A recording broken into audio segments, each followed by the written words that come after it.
The allegations about his behaviour in the mortuary are incredibly harrowing and disturbing. As a volunteer porter, he would have had a role in transporting bodies deceased bodies to and from wards and to the mortuary. That was common practice at the time he was most active. Publicly, Saville, in various media interviews, had always expressed his interest in the dead. On record, there are a number of interviews he gave with various journalists over the years, making that particular remark. And we had two accounts from completely unrelated and unconnected witnesses who talked about the fact that he wore very huge rings that he said were made from the glass eyes of dead bodies from his friends at Leeds General Infirmary. Now, whether that was bravado or whether that was true was a comment he made. And then we heard an account from a former nurse at Broadmoor who, when they were a student, had a conversation with Saville at night. It was a quiet night, and Saville was talking to this student nurse about what happened when it was quiet at Leeds General Infirmary, and said that he went to the mortuary at night and played with the bodies and committed sex acts on them. We have no way of verifying whether that was true or not. What we do know is that his interest in the dead was pretty unwholesome, and that the controls around access to the mortuary up to the early 1980s were not robust.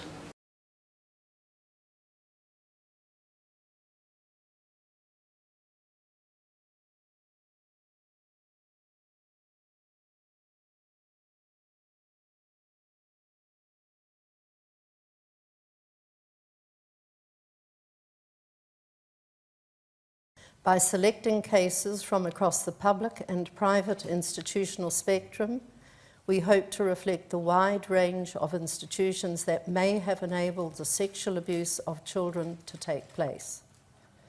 We will not be limited to considering the particular institution that is the focus of the investigation, but will address the range of institutions responsible for child protection. And our recommendations will generally be made with the whole sector rather than any specific institution in mind. We will do everything we can to allow the full investigation of child abuse and the prosecution of its perpetrators, and we will do nothing to jeopardise those aims. Second, where possible, the government will adopt a presumption of maximum transparency. And third, we will make sure that wherever individuals and institutions have failed to protect children from harm, we will expose those failures and learn the lessons. But I know that with allegations as serious as these, the public needs to have complete confidence in the integrity of the investigation's findings. So I can tell the House that I have today appointed Peter Wanless, the Chief Executive of the National Society for the Prevention of Cruelty to Children, to lead a review not just of the investigation commissioned by Mark Sedwill, but also how the police and prosecutors handled any related information that was handed to them. Mr. Speaker, I now want to turn to public concern that a variety of public bodies and other important institutions have failed to take seriously their duty of care towards children. British police investigating allegations of historic child sex abuse say more than 1,400 people have been named as suspects. They include dozens of politicians and TV stars. In 2012, the late television presenter Jimmy Savile was shown to have abused hundreds of victims for decades. Contains clear intelligence of a widespread paedophile ring. One of its members boasts of his links to a senior aide of a former Prime Minister, who says he could smuggle indecent images of children from abroad. The leads were not followed up. The way the Home Office are handling this is appalling, to be quite honest. I think they're appearing evasive. They're looking reluctant to give up information that clearly should be in the public domain. They're not being transparent. There's little accountability. And I think what we now need is for the current Home Secretary, Theresa May, to knock heads together in the department and to get them to share all the information that they have about historic child sex abuse. Myself and a number of... So could you tell me about the nature of the report today? So as you know, this was a report into the sexual exploitation of children by organised networks, and the main finding is that we don't understand the nature of it because police forces and local authorities are not recording the data in a way that enables us to do that. So they're recording generic exploitation of children for all sorts of reasons, drug dealing, whatever it is, and so you're not able to understand the scale and nature of those children that are being sexually exploited by gangs. And if you can't understand the scale and nature, you can't begin to tackle it. So it's really important, as this report says, to start changing the culture of this, to recognise children as victims. Children under 13 can't give permission for adults to have sex with them, so that is irrelevant at the start. You need to identify the child as a victim of crime and deal with it from that point onwards as a victim. And to do that, you need to understand the scale and nature of the abuse happening in your area. Lifting the lid on what could be one of the worst paedophilia scandals in Britain. 16 police forces are investigating some 350 reports of sexual abuse at the hands of youth football coaches. Newly appointed England manager Gareth Southgate called the stories heartbreaking. You know, I played with one of the players who's recently come forward, and the reality of that, as they have said, is that they haven't felt able to speak about that until this moment. And that's completely understandable. I think the world was very different 20 years ago. I think it is important we acknowledge that and learn from it. The scandal was blown open. Child victims of sexual abuse in Kent and the rest of the country are facing increasingly long delays in taking their cases to court, as waiting times have surged by almost 50% in 4 years. The NSPCC is calling for the government to change how the Victims' Bill tackles delays in child sexual abuse. Paul Clark, the former Labour MP for Gillingham and Rainham, was found to be in possession of nearly 300 Category A indecent images of children, more than 400 Category B images, and more than 700 Category C images. He also distributed images of children on 2 separate occasions. In a hearing at Medway Magistrates Court, he spoke to confirm his name, age, address, and pleaded guilty to all the charges against him. He now faces potential time in prison and will be sentenced at a later date at Maidstone Crown Court. The evidence file used to convict paedophile Peter Wrighton, if it still exists, contains clear intelligence of a widespread paedophile ring. One of its members boasts of his links to a senior aide of a former Prime Minister, who says he could smuggle indecent images of children from abroad. The leads were not followed up, but if the files still exist, I want to ensure that the Metropolitan Police secure the evidence, re-examine it, and investigate clear intelligence suggesting a powerful paedophile network linked to Parliament and Number 10. Well, the honourable gentleman raises a very difficult and complex case, and I'm not entirely sure which former Prime Minister he's referring to, but what I would like to do is look very carefully in Hansard as to the allegations that he's made, the case that he's raised, and look very carefully and see what the government can do to help give him the assurances that he seeks.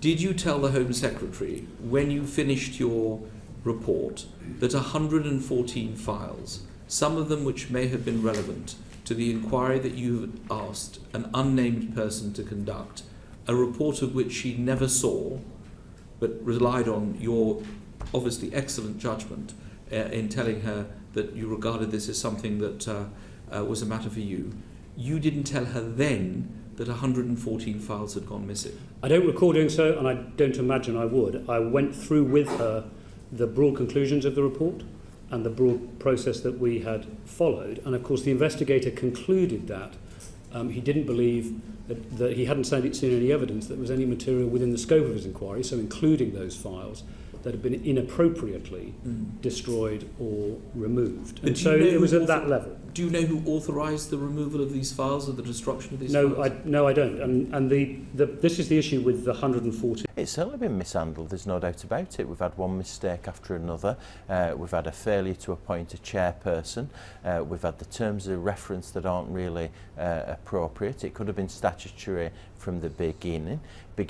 There's been a failure to consult the survivors of child sex abuse in terms of establishing the inquiry. So the mistakes are quite clearly clearly there, and the responsibility for those mistakes rests with the Home Secretary ultimately, and certainly her officials. She's been very badly advised. The victims of child abuse are very frustrated by the lack of progress that's been made. They're frustrated about the fact that they haven't been involved until recently. I think they'll be pleased that we've moved towards a statutory inquiry. But what you've got to realise is that these people who've been abused live with this, what often gets called historic abuse. Well, it isn't historic for them. They live with this every day of their lives, the nightmares, the agony, the pain, the lack of confidence, the low self-esteem. These are the burdens that they carry because of the abuse that was meted out in the 70s, 80s and into the 1990s, and that's why it's so important to make progress, and that's why it's important for the Home Secretary to get this progress. When I was 16, I made my first statement to police, which was ignored, unfortunately, and you know, that was the case for many of us.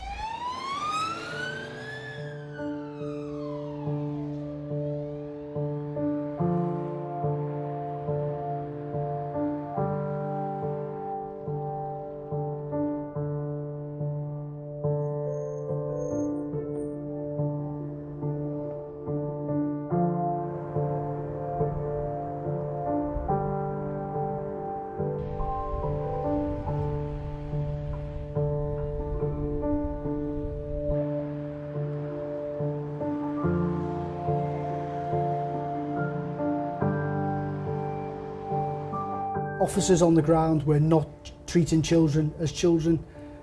I would go so far as to say in some cases they were disrespectful. They made the survivors feel like they were responsible for the situations that they put themselves in. And for some of those survivors, they now have a criminal record. So instead of protecting those most vulnerable, they have actually been criminalised whilst being exploited.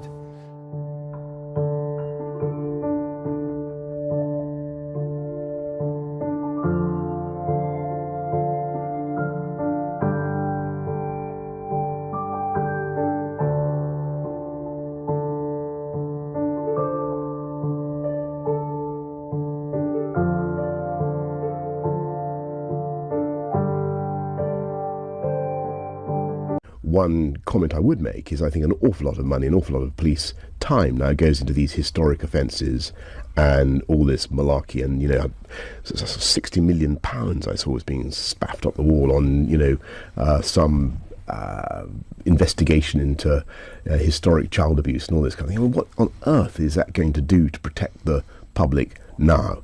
5 British police forces are investigating former Prime Minister, the late Ted Heath, for possible child sexual abuse. Heath, who died in 2005, is accused of raping a 12-year-old boy in 1961. A Labour MP who has campaigned on sexual abuse by parliamentarians says it is something many have long suspected. Well, I wasn't surprised that an investigation's taking place. I've been studying this subject, child sexual abuse, for nigh on 3-4 years now, and there's been rumours circulating in relation to Ted Heath during all of that time. Rumours that had been circulating since the 1980s when a complaint was made to police, but was allegedly covered up. Police are now investigating that case too. Contains clear intelligence of a widespread paedophile ring. One of its members boasts of his links to a senior aide of a former Prime Minister who says he could smuggle indecent images of children from abroad.